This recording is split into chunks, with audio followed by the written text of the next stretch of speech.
shit. That's what I'm talking about. Wait! Okay, now, from the beginning.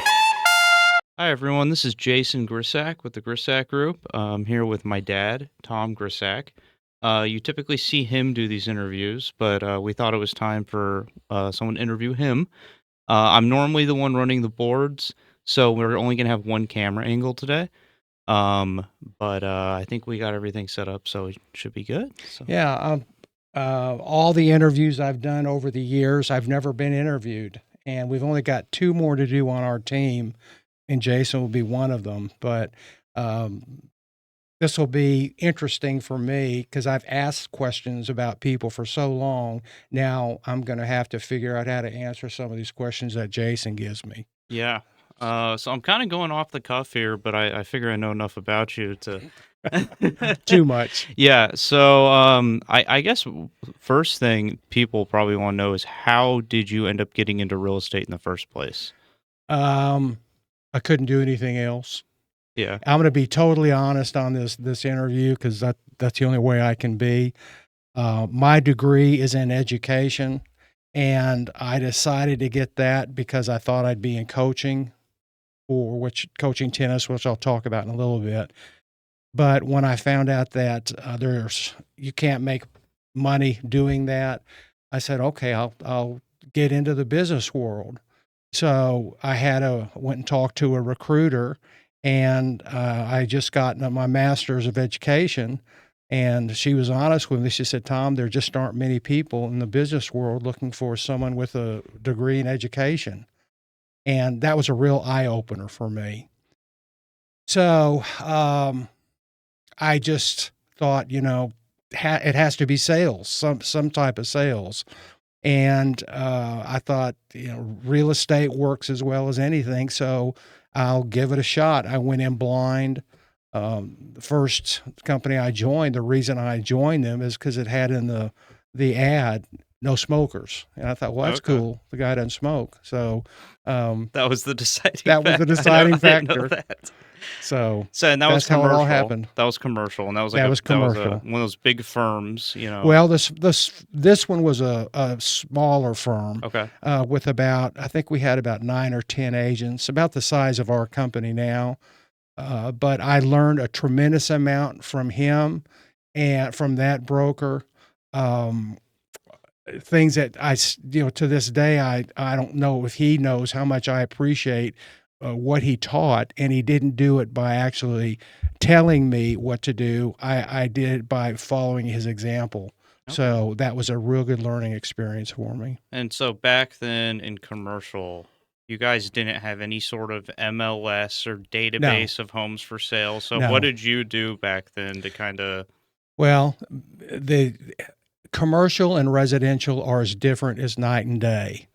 And I was probably naive in thinking that, well, I've done commercial. By the way, I started in commercial about 40 years ago, believe it or not. And I was doing that for about 14, 15 years. So I used to have like a map, right? Yeah. Remember, this is before the internet. Yeah. And the MLS was in a book, which you would flip through the pages of a book to look at the homes. The agents these days don't realize how easy it is to do real estate now versus how it used to be. Excuse me. But I had to, because there is no MLS for comparables, there is a sort of an MLS that shows you what's out there, what's available. But commercial guys, they don't like sharing their information. You won't find any lease rates on their service. You won't find building sales, what the prices were. They want to keep that close to the vest. So what I had to do, and it was challenging, I had to form a group of agents. We called them brokers, even though a lot of us weren't. We'd get together once a week, and I'd have 4 different groups once a week. And we would bring 2 comparables, 2 sale or lease comparables. In return, you'd get probably 15, 20 from the other agents. And I had a tremendous database, probably more. It was a lot of work, but probably more concise and detailed than any other agent out there. And because we didn't have access to all the tools you have today, I had to actually take a big, this is probably maybe a 3x3 overlay, and I'd stick pins in where all of these sales and leases were had appeared on the map. So, I mean, it's so archaic, but really that was the only way to do it. And then I had these little plastic sheets, flip overs. And every year I'd flip over to a new plastic sheet, clear sheet, and I'd put the comparables of sales on there. And I had that all tied into a database.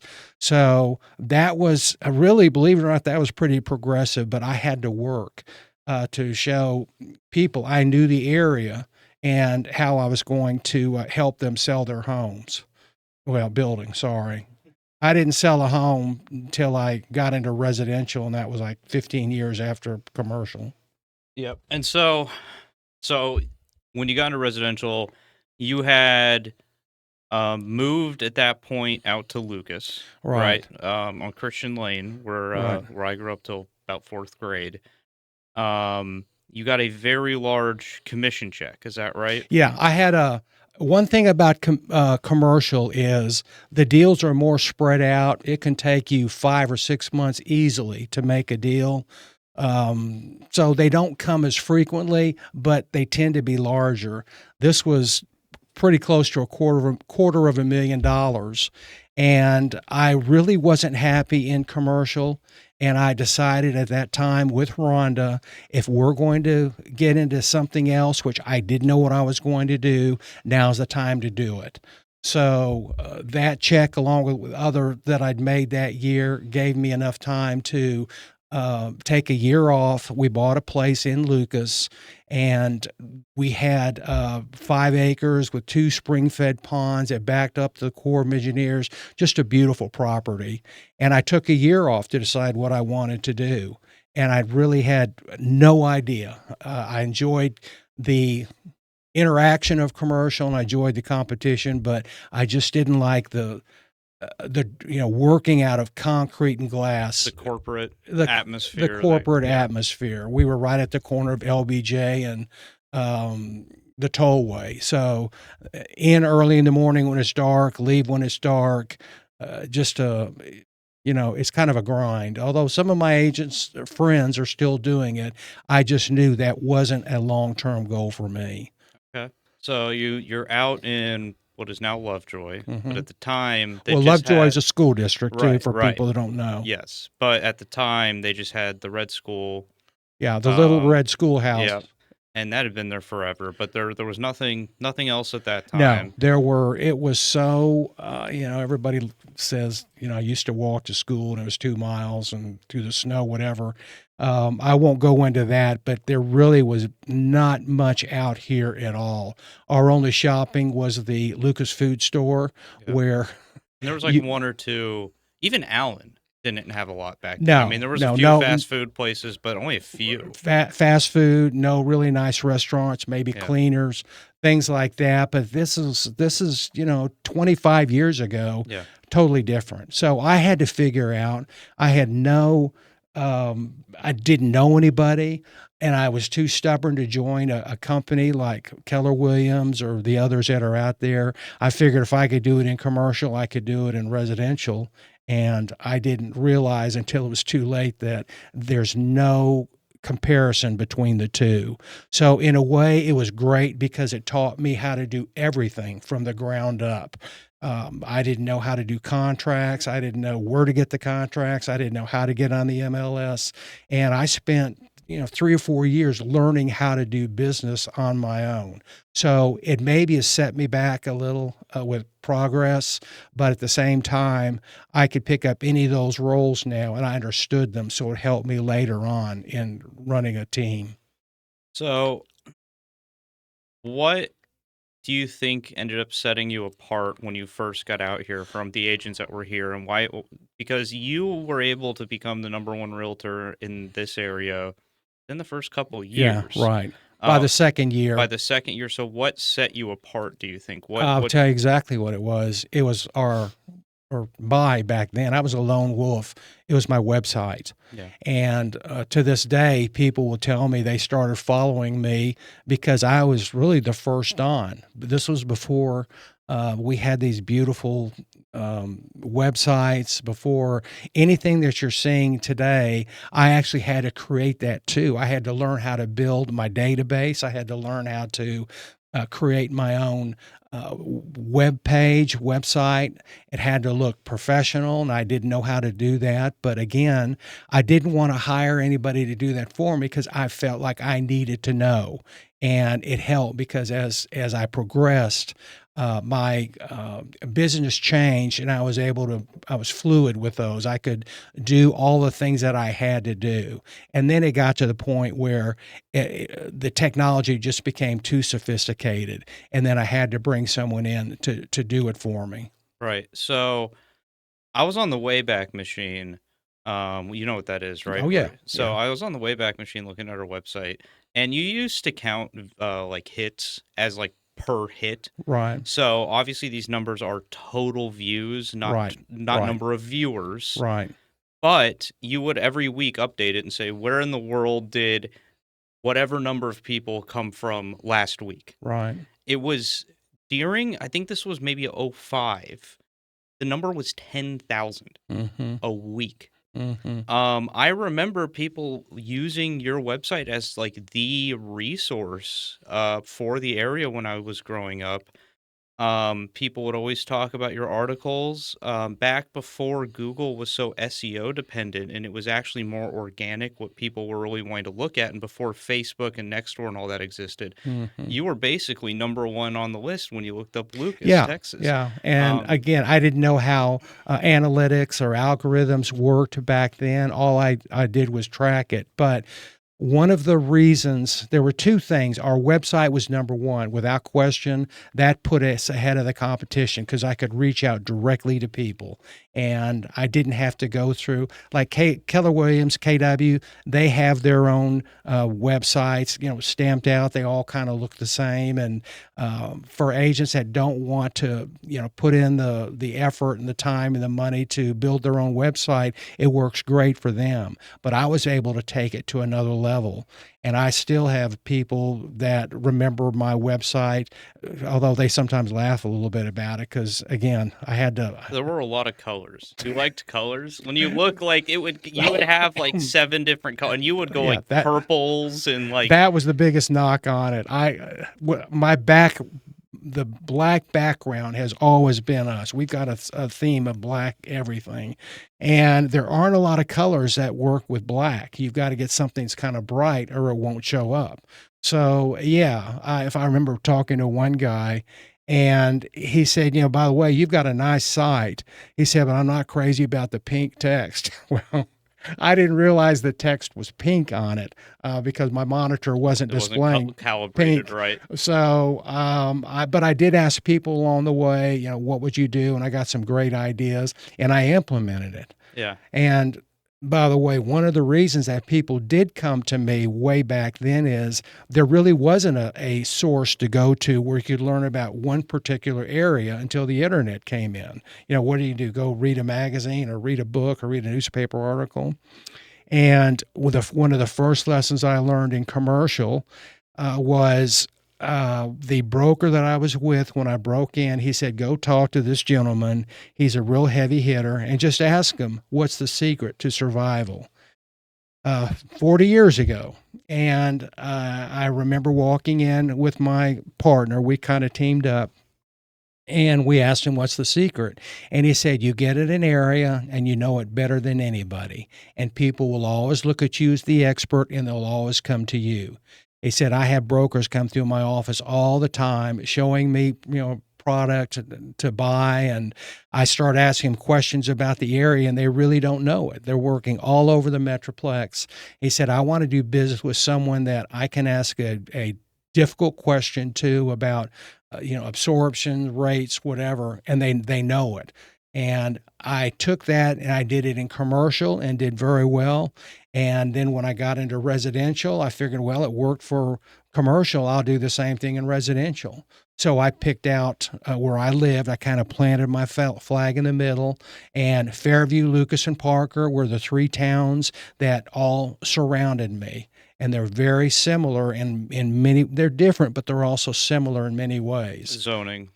Yeah. They're unique in zoning. Bigger lots. And the type of homes that were starting to go up in those areas. Right. Because right. back then you had like Paul Billingsley doing like Ascot Heath. Right. And like you started to have those nice Right. homes. And those homes, obviously, by the South way, they were all on septic systems. Yeah. Well, I had to learn about septic systems. I hear people say, septic. Well, I had to learn how they work, how they operate, and be able to convince people that, hey guys, these are $1 million plus homes that are on septic systems. It's not an issue. So I had to explain why. But this area, one of the common things about these three areas is for the great majority, they don't have public sewer. Right. And because of that, the lots have to be bigger. So when people complain about not having public sewer, my response is always, if you had that, these bigger lots would be broken up into smaller lots and we'd look just like Allen or Plano or any place else. So that was another way to diffuse that potential objection. And once they understood it, it was easy to do. Well, I was going to say, I had somebody the other day ask, why can't I find another Fairview, say, up north or something like that? And it was, obviously he also included like Parker and Lucas in that, but he was saying Fairview. And the answer is, like, I remember this growing up, and you can probably speak to this. It was very intentional to not bring in sewer. Right. The way that these towns developed out was intentional. Yes. They absolutely. Yeah. And the way Fairview was developed, they put a Greenville Avenue, which is Highway 5. They decided we're going to put all of our commercial west of between Greenville Avenue and 75. We don't want commercial coming into the inner parts of the city. We don't want gas stations, fast food. So they've stayed with that, and they were brilliant in thinking of that long ago, or we just look like, Fairview and Lucas would look like every other town. Yeah. Now, we do have a little bit of commercial in Lucas. What's that? I mean, you can call Walmart, obviously. Yeah, Walmart. But that's basically Allen. And you can call the Lucas Food Store commercial. Right. Or like the Wagyu stand that's by the car care place. But it's like old country. Yeah. Most of those businesses have been there. But everybody knows the Lucas Food Store because they've for years, they have a comma that drops off when they talk about everything they do. They have sandwiches, comma, bait. And the comma keeps dropping off of the sign, so it looks like they sell bait sandwiches. They've never fixed it. No. It's not even, it dropped off 20 years ago. Yeah. I don't even think they sell sandwiches anymore. I'm pretty sure they stopped that 15 years ago. Yeah. But that was the only place you could go, literally, unless you wanted to drive into Allen, and that was or even further. Yeah. So the dining was into Plano and obviously Dallas, those areas. McKinney didn't have much, so the whole area. I was fortunate that I picked an area that it was growing around me, and I just wanted to make sure that I was on top of everything. That makes sense. So you get established, you become the number one realtor in the area, you have all the traffic to your website. Tell them about, I guess, some of the different phases the company went through. There were. Well, I started out, like I said, as a lone wolf. Yeah. I didn't really feel like I needed someone to coach me how to sell homes, although it would have helped. Stubbornness, ego, probably a couple of things. So again, I had to learn it all. And then I decided, okay, I'm going to take the next step and I'm going to build a team. And we had so we've had some great agents that have come through our office. In fact, some of them are still in the area and the bigger producers in the area Many too. of the top agents. But I found out that I was not a good personnel manager. I didn't have the time and the inclination and the People the skills. training to do that. And that's why we started a team, and then they kind of drifted away. I said, well, I'll start building another team, and that didn't work. And finally, I decided it's just, it's much easier for me to do it on my own. And until this last attempt, which started probably 13 or 14 years ago, that's the way it was. Yeah, you had mom working for you, and I mean, obviously that worked. And then we had That was stressful, though. Yeah. When you work with your spouse, Yeah. there's a lot of stress. Like, we were always backed up. Did you do that? No, I didn't do it. You said you were going to do it. I said, I don't have time to do it. Well, I don't have time to do it either. And it got to be a real problem with Rhonda and me because there just weren't enough hours in the day. And I got to the point where I had to turn down listings. I burned some bridges, and I literally had to tell people, if I don't hear, a yes, that we're good to go with this listing by, say, Tuesday, I said, I've got to move on. I've got too much on my plate. And I because everything has to be done in sequence. Right. And people would take that differently, though. You think you're too good for us. It wasn't that. I just physically, being a one-man shop, didn't have the hours in the day. You used to say that for every listing you take, you turn down a listing. That's what you told me. You said you only take about half of the calls that you for get. For a while it got to, and that's so stupid because those people are. Well, and it was just a difficulty in keeping people on, because we had, I'll name a few of them. I'm not going to name everybody, but like we had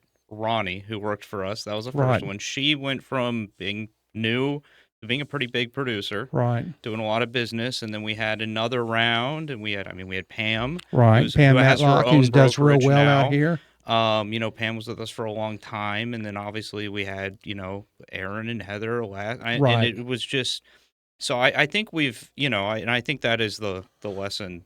Well, I realized that I couldn't handle it, and what it took was someone like, Erin brought us to another level, because she didn't realize she had the skills to be a people manager till she started doing it, and she was kind of our team leader for years. And then when they broke off and started their own gig, which happens. I mean, I left a company and started my own thing too, so there was no hard feelings there. But then I had to find someone that could fill that void. So luckily, half of our agents stayed, and one of those was Sean Elliott, and Sean is our team leader now and has done a great job. So we never lost anything there. And then you're the person that came in and helped us with our social media. Plus you're a producer. You had a great first year. There needed to be kind of a proxy for you within the company too. Right. You know what I mean? Just as things go on, and that's kind of partially my role too. You know what I mean? If that makes sense. Right. Yeah. And it's when you're paying. I pay Jason a salary, I pay Sean a salary, and that can be expensive, but it can get very expensive if your agents aren't happy and they leave. Right. Then you're really behind the eight ball. Okay. So, that's really most of the company stuff I think people want to know. Is there anything on that end that you want to mention as well? Well, yeah. One of the things that I'm disappointed is sometimes I'll run into someone. I found out that they sold their home. It was a $300,000 or $400,000 home, and I say, "Oh, congratulations! I saw on the MLS that you've sold it." And I said, "I wish we had talked to you about that." And people will say, "Well, we didn't think you'd be interested. You sell all these very expensive homes," and it makes me feel bad because we work our $300,000 listings just as hard, and we spend just as much money as our $3 million listings. So we don't have certain criteria price-wise. Our number one goal is is pride of ownership. If that's there, I don't care what the home is selling for, and we'll commit to it. Yeah. But if they don't have the pride of ownership, we can't get excited about a home that the seller, homeowner, isn't excited about. Right. Yeah, definitely. Okay, so personal life. People can't see, but in the corner, there's an Arkansas Razorbacks thing hanging up in here. Right. So tell us kind of about, I guess, Sure. growing up in tennis and everything. Yeah. I was born in Fort Worth, so I'm a native Texan. I've always been proud of that. And you're a native Texan. That was 1954, so I'm 71 years old now. Can't believe it's going so fast. And went to school in Richardson, Texas. And that was a great experience as far as education, although I really disliked school. I remember sitting in school and looking out the window and thinking I'd give anything to be out there. I'd see someone walking down the sidewalk, and here's the teachers trying to get through to us, and I'm looking at that guy, wonder where he's going. Where would I be going if I was that guy? So I honestly, I was just there for high school. It was very good school, but I never took advantage of it. I was pretty lazy, to be honest with you. And I did get my grades up to the point I got a full scholarship from the University of Arkansas for tennis. That was my life, and I thought that was going to be my life all the way through adulthood. But they had to average in 3 years of PE so I could get my grade point high enough that I could get into Arkansas. And anybody that goes to school at Arkansas, they'll tell you that's not a hard school to get into. Yeah. So went up to Arkansas and had lots of fun. Great school. I'm a big Arkansas advocate.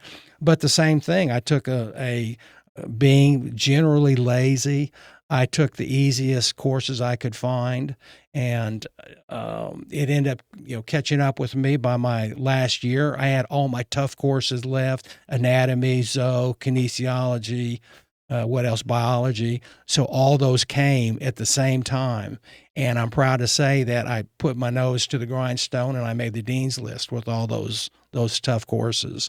But that's just my natural tendency back then, was to just get away with enough that I could just barely skate by. Yeah, living life on the border. Right. Never been in trouble, never gotten in trouble. So once I got out of, I told you about saying it's all I could do. If you're going to be in education, you're basically going to be a teacher, or you're going to be some type of coach. So spent about a year and a half coaching in high school tennis. I had that job waiting for me when I got out of college, and another probably year as the assistant coach at University of North Texas. And then without knowing what I was going to do, luckily I got a job with Western Company in North America, which is oil. The old timers will know who that is. If you don't have an oil well, get one. And joined with them, and I was the guy that was down in the trenches pounding iron. I wasn't the guy sitting in the van directing the deal. And that taught me a lot too, how I better start taking life seriously if I don't want to be doing that. So came back to Dallas and got into real estate, and again started with commercial and then over to residential. And somewhere, I guess when I got married, I married Rhonda when I was, I think, 35. And that kind of lit a fire underneath me. I realized I've got to start taking life seriously. We had you, and all of a sudden I had a family to take care of, and it wasn't just me anymore. So I think that's when I started getting serious. And from that point on, it was just hard work, very hard work. And I'm very proud of what we've done. Again, this is the 25th year I've led this area, but for probably 15 years of it was before I even had another team, had a team working with me. So just to keep that rolling and all the good agents coming in, I shouldn't probably be that, not obsessive about it. I shouldn't be that intense. Intense about it, but that's just that's my competitive nature. And it's helped me in that it keeps me focused, keeps me grounded. So we're gonna have a big blowout, I think, if I hit 25 years this year, and I think I will. It looks like it. So Yeah, I'm about two times ahead of the next. yeah, it's gonna be tough to catch up to that. Yeah. We have some good stuff closing as well. Yeah, I think we're going to be at around 50 million by the end of. In Lovejoy. Most of that is in Fairview, Lucas, and Yeah. Parker. 'Cause it's gonna We've got some really expensive homes closing here. Yeah. Um, And as we've started to do more in Serenity too, that kind of skews Yeah. the numbers too, doesn't it? Because that shows Right. us McKinney, but it's still Right. Lovejoy, and so right. and those are expensive homes. Yeah, and the reason the MLS is very. It's archaic. It's It an is. archaic, and It is. they rolled out this new version recently, but it doesn't fix any of the problems. It just looks fancier. Yeah. It's hard to track precisely. Right. So you kind of have to go, okay, Fairview, Lucas, Parker, and Right. they're talking about doing new things. Yeah, and like Lovejoy, we keep talking about Lovejoy because that's the big draw for this area, Lovejoy School District. It's one of the top 3 in the state every year, year after year after year. So people tend to move up here because of that. Well, the MLS, Lovejoy is considered one area of the MLS. But within Lovejoy, you have students coming from 2 different, let's say you've got. You have McKinney, you yeah. have people in Allen, you have Fairview and Lucas. Right. And then Lucas has, what, 6? 6? They've got 6 And then different school Fairview's districts. got a couple, 2 or 3. I think 3. It should be 2. It should I think be. some of it's Allen, technically. They've got Serenity, which is Yeah. in the city of McKinney, but they right. feed in into Lovejoy. In Fairview, though, I think they have McKinney, Lovejoy, and there might be some those Allen. townhouses. Those townhouses They are from Allen, Allen feeds into there. Yeah. So you've really got to know this area. It's not a big area by number of residents, but it's quirky, and that's why I said, okay, these 3 towns are so similar. I'm grouping that as number 1, and I'll start tracking the sales volume of those 3 towns. And that's what I've been the top agent for. One other thing, excuse me, I wanted to point out, I can't do this without a team. I physically could not do it. So as our team has been built, I've always brought agents in to work with me. People will call me and they have a home they want to sell or buy. I never take those myself. I always bring an agent in. And I do that because they deserve, it costs me money because I'm giving up commissions on my side, but those clients deserve the attention, complete attention. Mhm. And we've got so much business, I can't do that with everybody. Yeah. So, Well, and I think Grisak is turning more into like an established brand than Yes, just I Tom agree. Grisak as time I has agree. gone on. And I think our clients they that- understand it. They know that going, Right. right. They want a Grisak agent. Right. And that's, and I think that's good. Cause Yeah, that's, it is. Because you can only grow literally so can't- big on your own. Oh, and you literally can't do this forever. Yeah. I mean, so you have to. And all of our agents are so good too. They're yeah, so you set a professional. quality standard. In all the years we've been in business, I've never been involved in any type of litigation. I've never been sued or sued anybody. The only time there's ever been any question is when someone did something that I felt was highly unethical, and we worked it out so it didn't end up in a lawsuit, even though we had nothing to do with it.